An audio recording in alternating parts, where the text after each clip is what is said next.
What does it mean when it says you must seek the kingdom of God first? इसका क्या मतलब है जब लिखा है कि तुम्हें पहले परमेश्वर के राज्य की खोज करनी चाहिए? For many years I used to think that means going out and do missionary work. कई वर्षों तक मैं सोचता था इसका मतलब ये है कि मुझे बाहर जाकर मिशनरी का काम करना चाहिए, सुसमाचार का काम करना चाहिए। Seek the kingdom of God first and go out and bring souls to Christ. परमेश्वर के राज्य की पहले खोज करो, इसका मतलब जाकर यीशु मसीह के पास लोगों को ले आओ। But that's because I was using my own understanding of what kingdom of God meant. पर ये इस वजह से था क्योंकि मैं अपनी ही समझ का इस्तेमाल कर रहा था ये समझने के लिए कि परमेश्वर के राज्य की खोज करना इसका क्या मतलब है। But when I studied scripture, I found the kingdom of God was defined. पर जब मैंने परमेश्वर के वचन का, बाइबल का अध्ययन किया, तब मुझे पता चला कि परमेश्वर का राज्य क्या है, इसकी व्याख्या दी गई है। In Romans 14 and रोमियो इसके 14 अध्याय में, 17. रोमियो 14 उसका 17 वचन। So this is what I am supposed to seek first. और फिर ये इन बातों का पहले मुझे खोज करनी चाहिए। Romans 14:17. रोमियो 14 उसका 17 वचन। The kingdom of God is not eating and drinking. क्योंकि परमेश्वर का राज्य खाना पीना नहीं है। It's not evangelism. वो सुसमाचार का प्रचार करना नहीं है। It's not any of these things. वो इनमें से कोई बात नहीं है। It is righteousness, peace and joy in the Holy Spirit. वो है धर्म या धार्मिकता, मेल मिलाप मतलब शांति, और वो आनंद जो पवित्र आत्मा से होता है। In the Old Testament they had righteousness.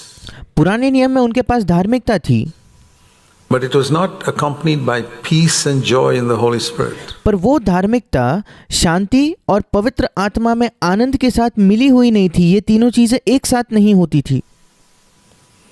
It was a stern, serious righteousness. वो बहुत ही कठोर, गंभीर ऐसी धार्मिकता थी। But the righteousness in the kingdom of God brings peace. पर परमेश्वर के राज्य में होने वाली जो धार्मिकता है वो शांति लाती है। First of all, peace with God. सबसे पहले परमेश्वर के साथ शांति। Perfect peace. That means I have no fear when I come to God. I am absolutely at peace because सिद्ध शांति, इसका मतलब जब मैं परमेश्वर के सामने आता हूँ तो मेरे अंदर कोई भय नहीं होता, the blood of Jesus has brought peace between me and God. क्योंकि मसीह के लहू ने, यीशु के लहू ने मेरे और परमेश्वर के बीच शांति लाई है। And secondly, peace in my heart. और दूसरा मतलब मेरे हृदय में शांति। From all the turmoils, the problems of earth, freedom, complete freedom from anxiety. This is the kingdom of God. सारे समस्याएं इस पृथ्वी पर जो कोई पीड़ाएं है, दुख है, उन सारे चीजों से पूरी शांति, ये है परमेश्वर का राज्य। And third, peace with people. और तीसरा है लोगों के साथ शांति, that I don't have a fight with anybody. कि मेरा किसी के साथ झगड़ा नहीं है, I don't hate anyone. मैं किसी से नफरत नहीं करता, I've forgiven everyone. मैंने सबको क्षमा कर दिया है, I don't have a conflict with anyone. I mean, मेरा किसी के साथ कोई झगड़ा नहीं है। they may hate me. I can't do anything about that. शायद वो लोग मुझसे नफरत करेंगे, उसके बारे में तो मैं कुछ नहीं कर सकता, But I have peace. पर मेरे हृदय में शांति है। This is the kingdom of God. ये है परमेश्वर का राज्य। Jesus said, seek the kingdom of God first. यीशु ने कहा कि पहले, प्रथम, सबसे पहले परमेश्वर के राज्य की खोज करो। Then all these other earthly things you need will be added to you according to your need. और फिर ये बाकी अन्य जो पृथ्वी की बातें हैं वो तुम्हारे जरूरत के अनुसार तुम में जोड़ दी जाएगी, तुम्हें दे दी जाएगी। So you need to understand what the Lord is restoring in our time. He's teaching us what the kingdom of God is. और आपको ये समझने की आवश्यकता है कि हमारे समयों में, इस समय में परमेश्वर किन बातों की पुनर्स्थापना कर रहा है। वो हमें ये सिखाना चाह रहा है कि परमेश्वर का राज्य क्या है। That righteousness which brings peace in our heart. वो धार्मिकता जो हमारे हृदय में शांति को लाती है। Perfect peace with God with zero condemnation, zero discouragement. परमेश्वर के साथ वो सिद्ध शांति जिसके अंदर शून्य दंड आज्ञा है, जिसके अंदर शून्य निराशा है। I never lived like that for many years. कई वर्षों तक मैं ऐसे नहीं जीता था। I used to be so discouraged sometimes after being born again. मैं बहुत निराश होता था मेरे नए जन्म के बाद भी, कभी-कभी condemning myself. अपने आप पर दंड आज्ञा देता था, अपने आप पर दोष लगाता था। I want to tell you it's gone. मैं आपको कहना चाहता हूँ ये चले गया है मेरे जीवन से। I can't remember how many years ago last I got discouraged. मुझे अब याद भी नहीं आता कि कितने वर्षों पहले मैं कब निराश हुआ था। Was it 20 years ago? I don't know. क्या 20 वर्ष हो गए? मैं नहीं जानता। Gone. वो चले गया है मेरे It's जीवन gone से, completely. वो मेरे जीवन से पूरी तरीके से निकल गया है। I stand as a testimony to it. It can be yours. मैं इसकी गवाही के तौर पर खड़ा हूँ, ये आपकी भी गवाही हो सकती है। If that's what you're seeking first. अगर पहले आप भी इन बातों की खोज कर रहे हो तो। If you're seeking advancement in the world and money and the honor of men, अगर आप इस संसार में आगे बढ़ना चाहते हो, मनुष्यों का आदर खोज रहे हो और पैसा खोज रहे हो तो well, I hope God can bless you in some way. फिर मैं आशा करता हूँ कि परमेश्वर किसी ना किसी तरीके से तो आपको आशीष दे दे। But you're missing the main thing. पर आप मुख्य बात को खो चुके हो, मुख्य बात से चूक चुके I हो। urge all of you. God has restored truth as we heard. Has brought us to the place of the kingdom of God. मैं आप सबको प्रोत्साहित करना चाहता हूँ, जैसे हमने सुना परमेश्वर उन सत्यों को पुनर्स्थापित कर रहा है, जैसे हमने सुना कि स्वर्ग का राज्य क्या है। Righteousness with perfect peace. ऐसी धार्मिकता जिसके साथ सिद्ध शांति है That I can walk into God's presence anytime. कि मैं परमेश्वर की उपस्थिति में किसी भी समय प्रवेश कर सकता हूँ, उसके सामने जा सकता हूँ Anytime. कभी भी। There's never a cloud between me and God. परमेश्वर और मेरे बीच कभी कोई बादल नहीं होगा। Perfect peace with God. परमेश्वर के साथ सिद्ध शांति। Being justified by faith, we have peace with God, it says in Romans 5:1. Romeo 5:1 में लिखा है, विश्वास के द्वारा हम धर्मी ठहराए गए हैं और उसी की वजह से परमेश्वर के साथ हमें शांति We है। preach that. हम उसका प्रचार करते हैं I'm clothed with Christ. कि मैं मसीह को पहनाए हुआ हूँ। What does it mean to be clothed with Christ? That when I come before God, listen to this. मसीह को पहनना, इसका क्या मतलब है? इसे ध्यान से सुने। It's absolutely amazing. ये बिल्कुल अद्भुत है That I come before God, कि मैं परमेश्वर के सामने आता हूँ। I stand before Him as Jesus Christ. मैं परमेश्वर के सामने वैसा खड़ा होता हूँ जैसे यीशु खड़ा होता है, Standing. Same way. बिल्कुल वैसे ही। You don't believe it? क्या आप इस पर विश्वास नहीं करते? According to your faith, be it unto you. फिर आपके विश्वास के अनुसार आपको हो। I believe it. मैं उस पर विश्वास करता हूँ। According to my faith, unto me. मेरे विश्वास के अनुसार मुझे वो प्राप्त Because the होता है, Bible says so. क्योंकि बाइबल ऐसे कहता है।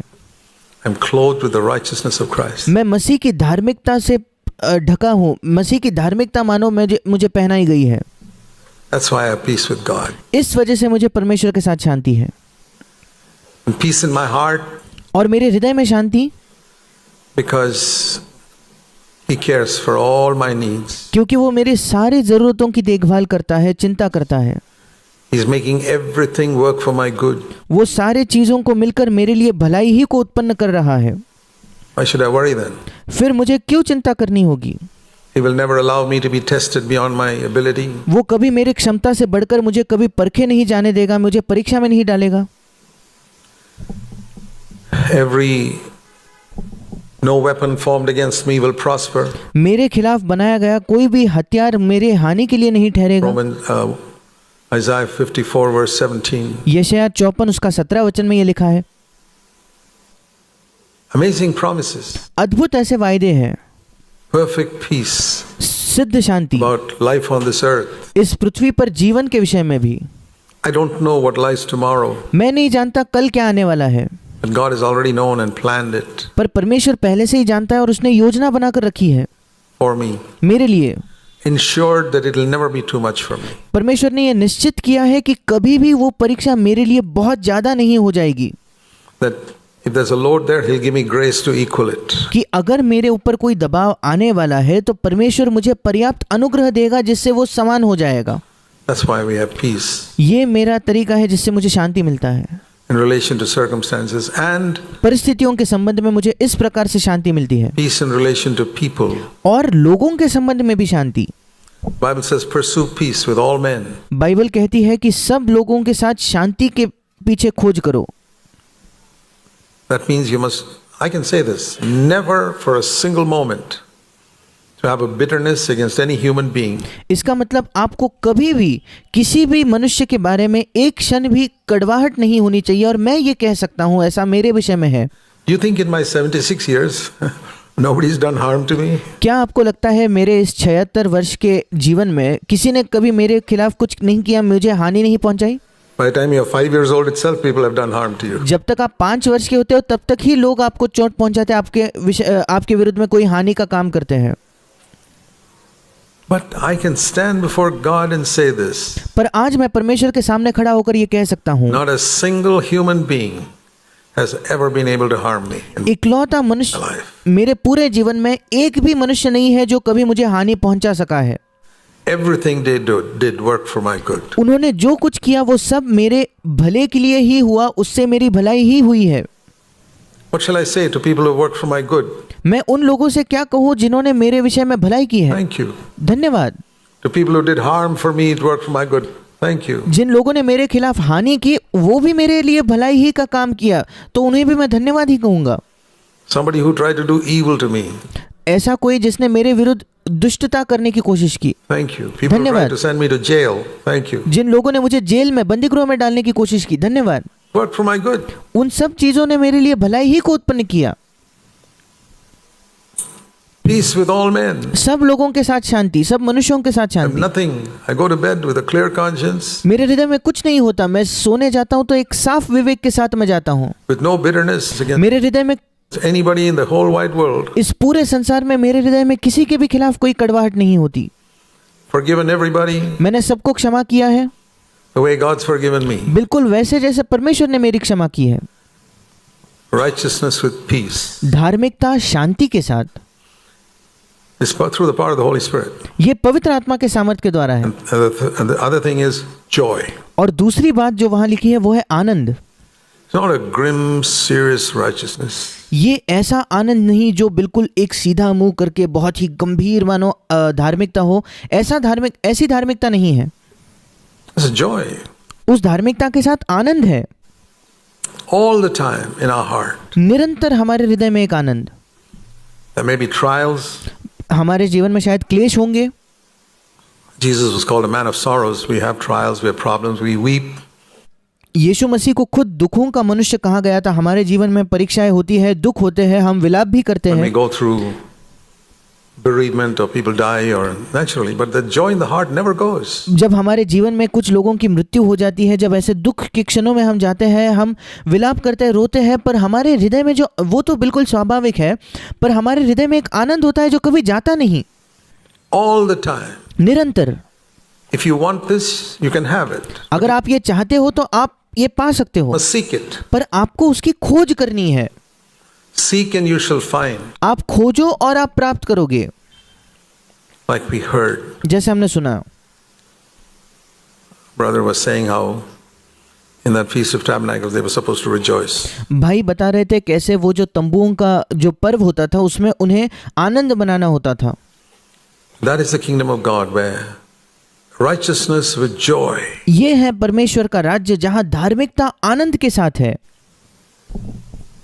Delighted बिल्कुल खुश, to do what's right. वो करने के लिए जो सही है। हम हमेशा खुश होते हैं, Even if it means financial loss यद्यपि उसकी वजह से हमें आर्थिक हानि उठानी पड़ी, नुकसान उठाना पड़े, फिर भी, or any other earthly loss. या कोई भी पृथ्वी का नुकसान अगर हमारा हो जाए, Joy. Anand. If you have a righteousness, we preach righteousness in the church. अगर आपके पास एक धार्मिकता है और हम कलीसिया में धार्मिकता का प्रचार भी करते हैं, And there are people who are pursuing righteousness. But I और ऐसे लोग भी हैं जो धार्मिकता की खोज कर रहे हैं, want to say to you in Jesus' name, पर मैं आपको यीशु के नाम से बताना चाहता हूँ, if you got a righteousness without peace in your heart, अगर आपके पास एक ऐसी धार्मिकता है जिसके साथ आपके हृदय में शांति न हो, तो without peace with other men, दूसरे लोगों के साथ शांति न होते हुए धार्मिकता है, तो righteousness with anxiety, it is the righteousness of the old covenant. एक ऐसी धार्मिकता जिसके साथ आपके हृदय में निरंतर एक चिंता है, तो फिर वो पुराने नियम की, पुरानी वाचा की धार्मिकता हो गई। You haven't got the real thing. You're फिर आपको असली चीज नहीं मिली है, fooling yourself. But आप अपने आप को मूर्ख बना रहे हो। because you're righteous, you're not telling lies, you're paying your taxes and you set things right and everything, you're righteous. No, but is it with peace in your heart? केवल इसलिए क्योंकि आप झूठ नहीं कह रहे, आप सारी चीज़ों को सही करते हो, आप अपने टैक्स, अपने कर को भरते हो और आप धार्मिक हो, पर अगर आपके हृदय में शांति नहीं है तो फिर वो सच्ची धार्मिकता नहीं है। क्या आपके हृदय में शांति है? Do you have peace with all men? क्या सब लोगों के साथ आपको शांति है? Are you free from anxiety? क्या आप चिंता से मुक्त हो गए हो? That's the righteousness of the new covenant. वो नई वाचा की धार्मिकता है। And secondly, do you have a joy? Can you rejoice in the Lord 24/7. और दूसरी बात, क्या आपके हृदय में आनंद है? क्या आप प्रभु में हफ्ते के दिन के 24 घंटे, हफ्ते के 7 दिन आनंद कर सकते हो? 24 hours a day, 7 days a week. That's the दिन के 24 घंटे, हफ्ते के 7 दिन, meaning of always. यही मतलब है निरंतर या सर्वदा का। And if you know Philippians 4:4, read up the two things you must look up. आप फिलिपियो 4:4 जानते हो क्या? 2 बातें हैं जो आपको देखनी चाहिए। Philippians 4:4, फिलिपियो 4:4, rejoice in the Lord always. Second प्रभु में सदा आनंदित रहो। is you must look up a dictionary to see the meaning of always. और फिर इसके बाद आपको एक डिक्शनरी या एक शब्दकोश देखना चाहिए सदा का मतलब ढूंढने के लिए। What does it mean? सदा का क्या मतलब है? Some people don't understand the meaning of always. क्योंकि कुछ लोग सदा इस शब्द का, सर्वदा इस शब्द का मतलब ही नहीं समझते। It means 24 hours a day, 7 days a week. इसका मतलब दिन के 24 घंटे, हफ्ते के 7 दिन। That is the righteousness of the new covenant. ये है नई वाचा की धार्मिकता। You say it's impossible. आप कहते हो ये असंभव है, According to your faith, be it unto you. It will be impossible for you. फिर आपके विश्वास के अनुसार ही आपको प्राप्त हो। आपके विश्वास के अनुसार आपके लिए असंभव ही होगा, Because you don't believe God's word. क्योंकि आप परमेश्वर के वचन पर विश्वास नहीं करते। It's not a question of what you can accomplish. It's a question of whether you believe the Holy Spirit can do it in you. That's what it says here. सवाल ये नहीं है कि आपको क्या लगता है आप क्या हासिल कर सकते हो, सवाल ये है कि पवित्र आत्मा आपके अंदर उसके सामर्थ्य से क्या कर सकता है, और वही यहाँ भी लिखा है। Righteousness and peace and joy in the Holy Spirit. Romeo 14:17, धार्मिकता, शांति और आनंद पवित्र आत्मा में। That is the kingdom of God. ये है परमेश्वर का राज्य। Seek this kingdom of God first. पहले इस परमेश्वर के राज्य की खोज करो। It's not evangelism. वो सुसमाचार देना नहीं है। There's no use going with a long face to somebody and telling him about Christ, like that man who went to the long face and एक उदास मुंह लेकर किसी के पास जाकर उसको मसीह के बारे में बताने का क्या फायदा? जैसे एक व्यक्ति बहुत उदास होकर किसी और को जाकर मसीह के बारे में बता रहा था, said to somebody, "Do you want to accept Christ?" He said, "No, thank you. I've got enough problems already." और ये व्यक्ति बहुत उदास होकर किसी और व्यक्ति के पास जाकर उसको मसीह के बारे में बताता है और उसे कहता है, क्या तुम मसीह को स्वीकार करना चाहोगे? तो वो कहता है, नहीं नहीं आपका धन्यवाद, मेरे जीवन में पहले से ही काफी परेशानियां हैं। Looking at this person's face, he says, "What's use accepting this Christ?" इस व्यक्ति के मुंह को देखकर उसने सोचा कि क्या फायदा मसीह का स्वीकार करने का। Righteousness and peace and joy in the Holy Spirit. धार्मिकता, शांति और आनंद जो पवित्र आत्मा में है, That's how it must be. हमारे जीवन में ऐसे होना चाहिए। Pursue it, my brothers and sisters. Pursue it with all your heart. Seek it first. मेरे भाइयों और बहनों, इसकी खोज करो, अपने पूरे हृदय से इसकी खोज करो, सबसे पहले इसकी खोज करो और इसका पीछा करो।